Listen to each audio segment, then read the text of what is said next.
Hey there, Meredith Marakovits, alongside James Wagner from the New York Times.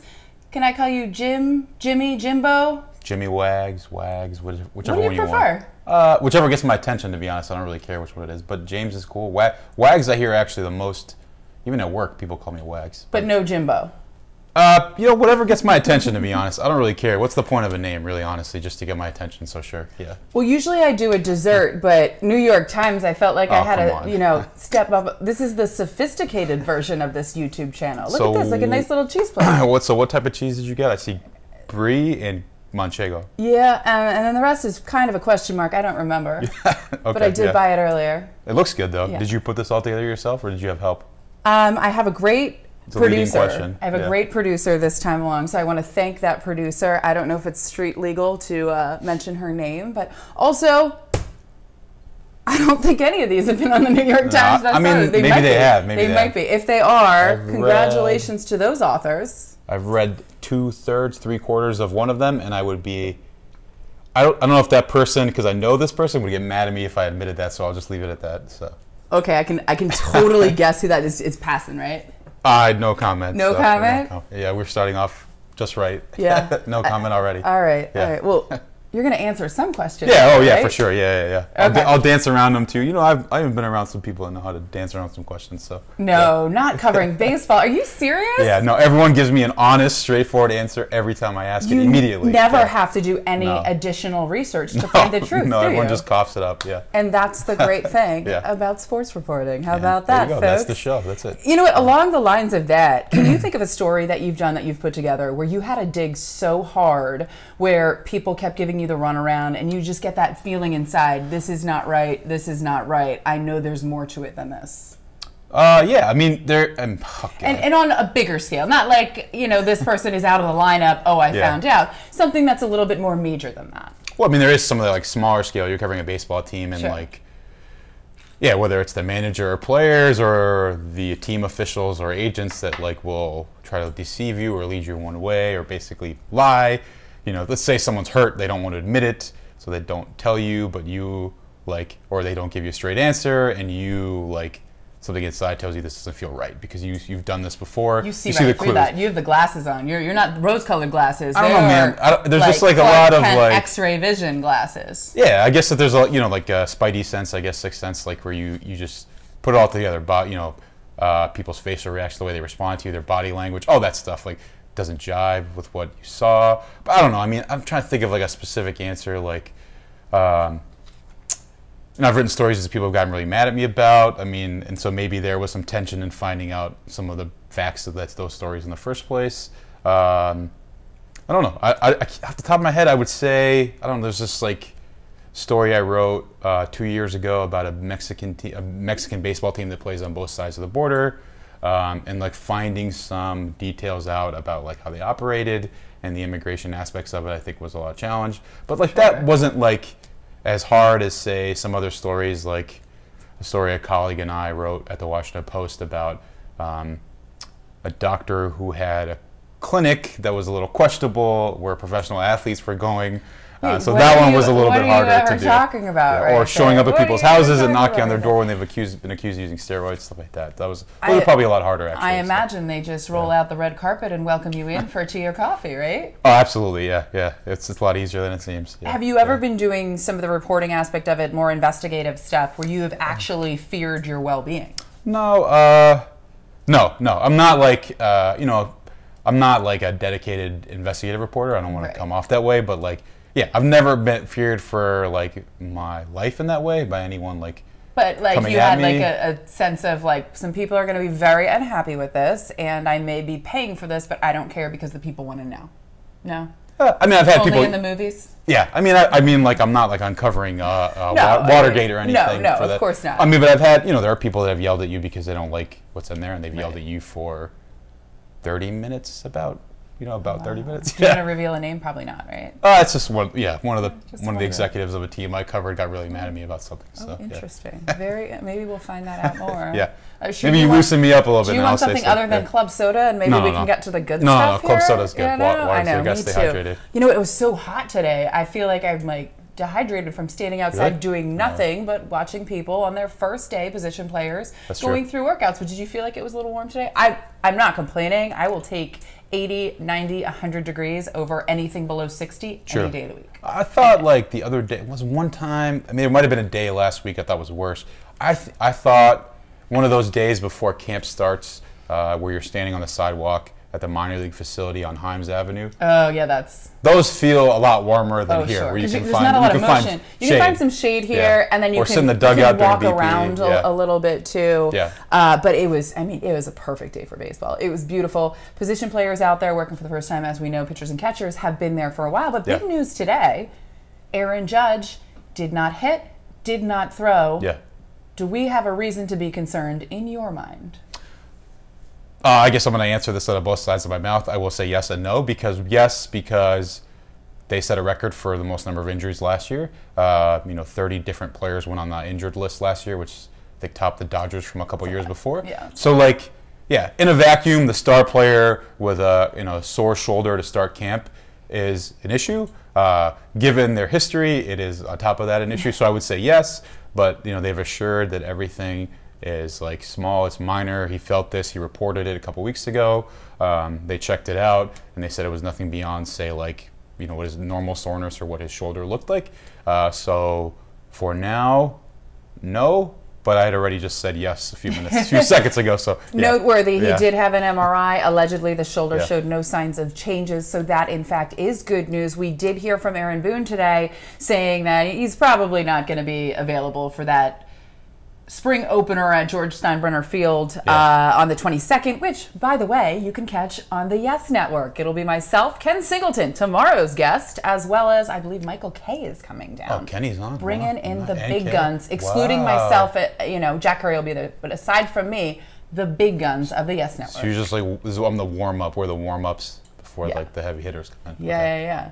Now, it's actually kind of funny. Kay reached out to me a couple days ago. I don't know if I'm allowed to reveal this. And said, why haven't I been on your show? Well, you haven't been here, Mike, so I think that kind of answers it, right? Right? Isn't that? And then I said, you have to come to where I'm shooting it. Yeah. And he said, oh, well, I'll never do that.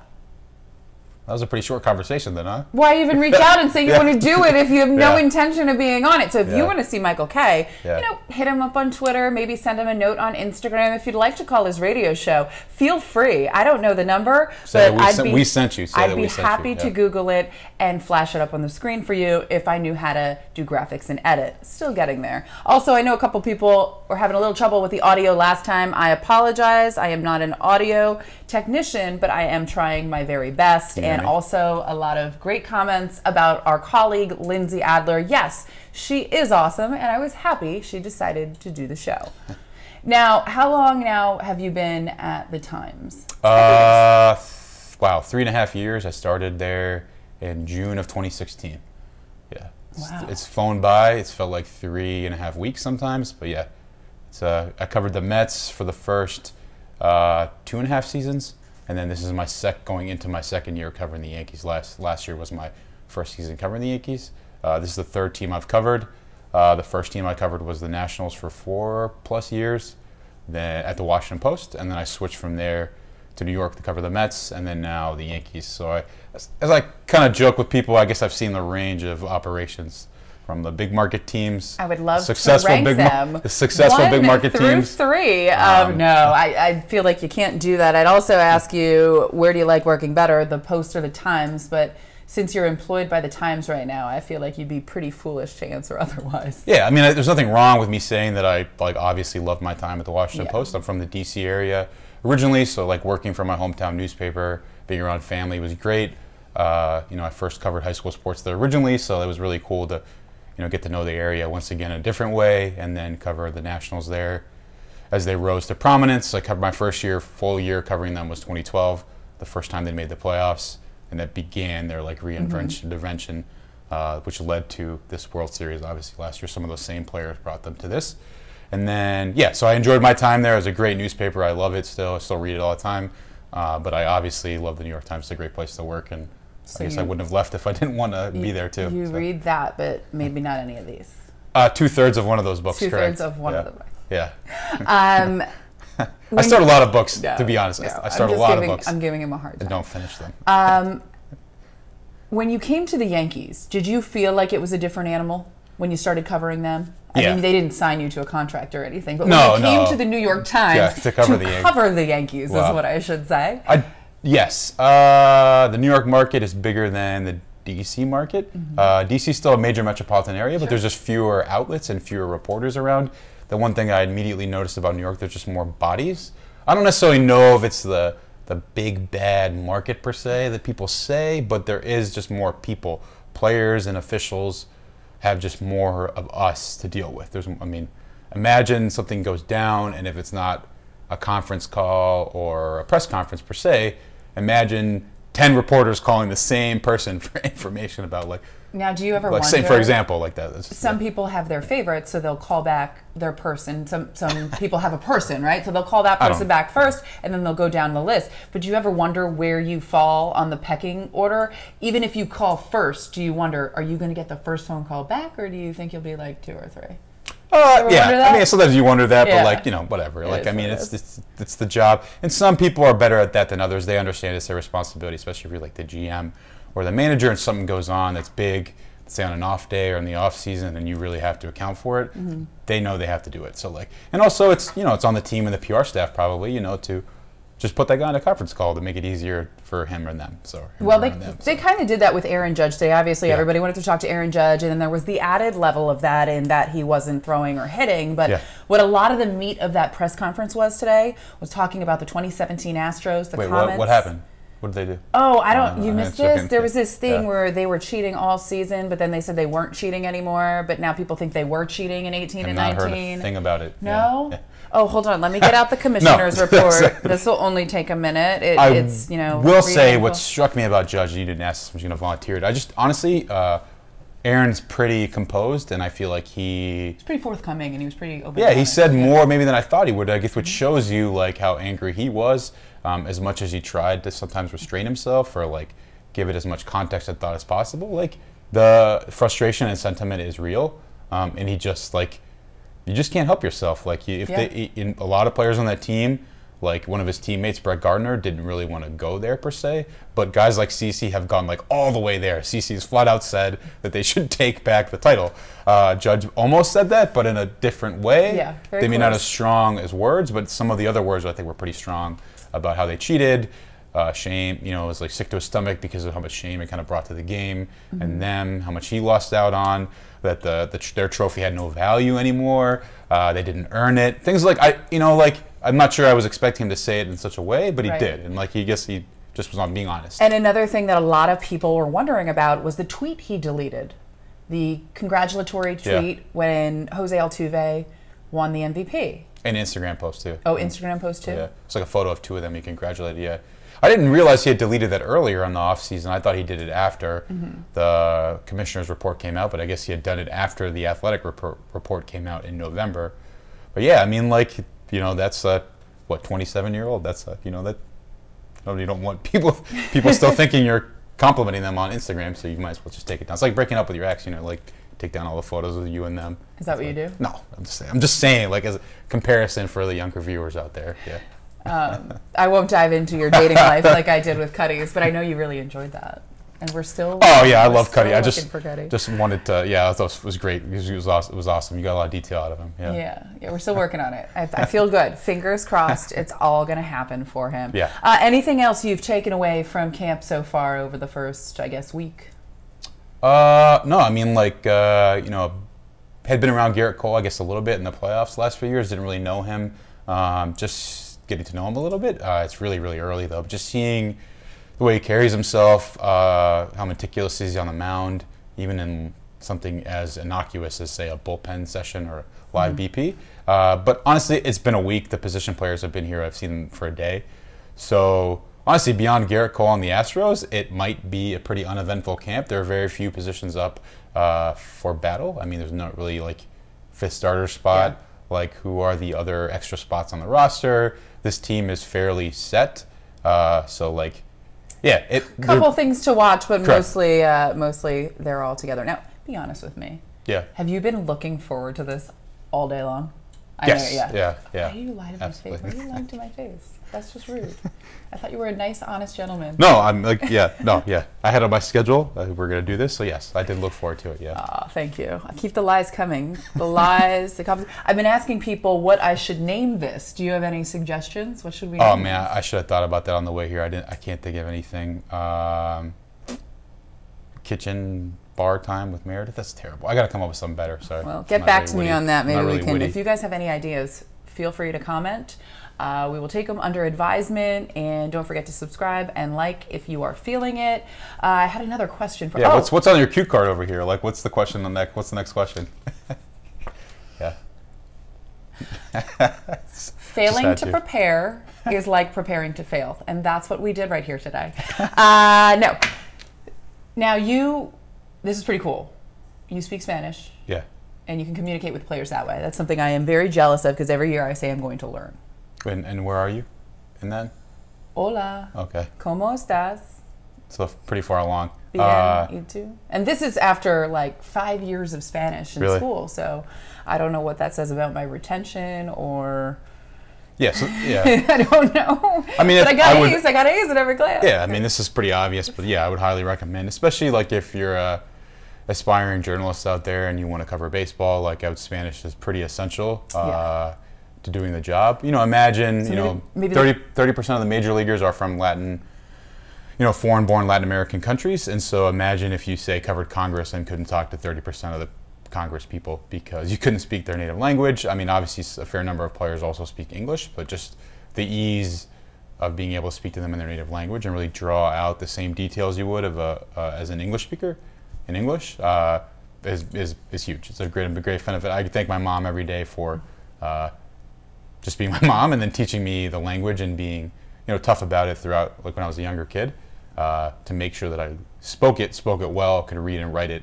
So just shout out to mom. Nice job, Mom. Good work. Good work. Kathy, what happened? No, I'm just kidding. Yeah. I'm kidding, Mom. She won't watch this. Yeah, but even then, like, I don't know how deep to go in this nuance, but like, my mom's from Nicaragua. My dad is from Ohio. My dad met my mom in Nicaragua. He was there for work. Met her. They got married, and then they moved around. My dad used to work for the U.S. government, so every 2-3 years he moved around.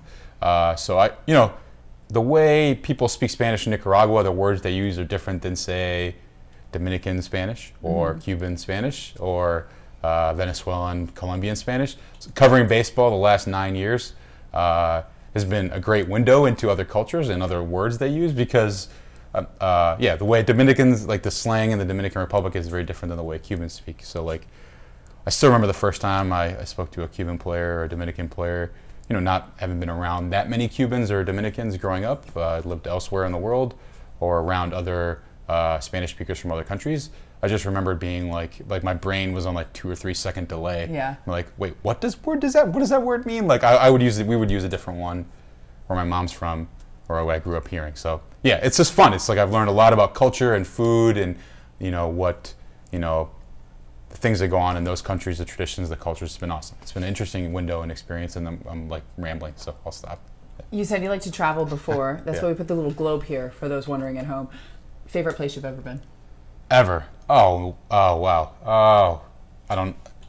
So as a kid, we lived in Belgium for middle school and high school. It's still my favorite place to live. Belgium is a fascinating country. It's a great window and gateway into the rest of Europe because it's a small country, so you can get to France and England and the Netherlands and Germany really quickly within less than an hour, sometimes hour to 2 hour drives. So Belgium was awesome in terms of living, in terms of visiting. I don't know, like this past off season, I went to Colombia. That was my first time there. Colombia was awesome. I love coffee, so the coffee in Colombia is amazing. You like this all day? I was having like 3 to 4 espresso shots just for no reason, just because I like coffee. Yeah. And I usually only do that during the season. And in the off season, when I could sleep and relax, I was still drinking that much coffee. It was bad. Colombia is a beautiful country. The food is great.